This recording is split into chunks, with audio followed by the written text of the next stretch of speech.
L'histoire commence sous un soleil de plomb en août, où Nathan marche difficilement sur une route poussiéreuse, chargée de ses sacs, transpirant sous la chaleur accablante. Sa mère, plus énergique, l'encourage à accélérer le pas. Ils arrivent enfin devant une grande maison entourée d'un jardin impeccable, témoignant de richesse et de méticulosité. Le domaine est équipé d'un barbecue, de plusieurs espaces de loisirs et d'une végétation soigneusement entretenue.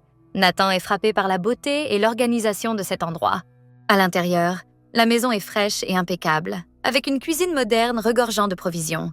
Sa mère, malgré son rôle de cadre dans une entreprise de matériaux de construction, semble ici détendue et pleine de vie. Après un rapide échange sur le repas, Nathan part prendre une douche, explorant au passage les différentes installations, y compris une salle de bain extérieure joliment décorée de mosaïques. Pendant qu'il se lave, il réfléchit au contraste entre la vie de labeur de sa mère et cette maison luxueuse. Elle l'a élevée seule, sans jamais se remarier, et malgré ses sacrifices, Nathan constate qu'elle prend rarement de vraies vacances. Lorsqu'il la rejoint, elle se tient immobile dans le jardin, savourant un moment de paix rare. Cette scène l'émeut profondément. Plus tard, une promenade vers une rivière à proximité devient le cadre d'une série d'interactions marquées par une tension croissante entre Nathan et sa mère. Vêtue d'un simple vêtement de nuit, elle se montre détendue et insouciante, ce qui trouble Nathan, qui se surprend à la regarder d'un œil nouveau. Leur baignade dans l'eau fraîche, sous le soleil brûlant, renforce cette tension. Sa mère, consciente de ce changement, engage une conversation où elle souligne l'impossibilité de leur ressenti. Malgré ses paroles rationnelles, leur proximité physique semble inévitable. Nathan est de plus en plus conscient de ses sentiments confus.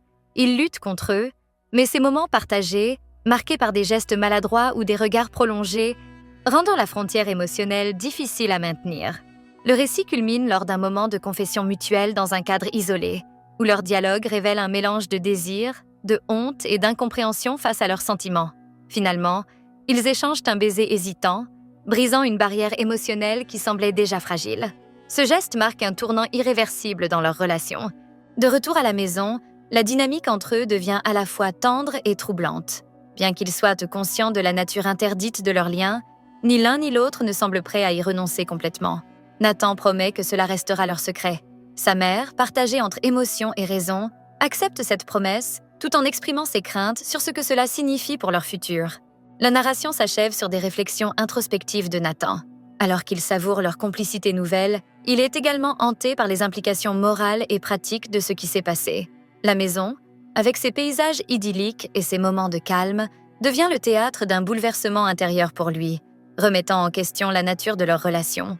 Tandis qu'il passe une nuit agitée, il imagine déjà comment ils devront affronter cette situation une fois rentrés chez eux. Ce récit explore de manière intense et détaillée la complexité des émotions humaines, avec un cadre qui amplifie à la fois les tensions psychologiques et les moments d'intimité.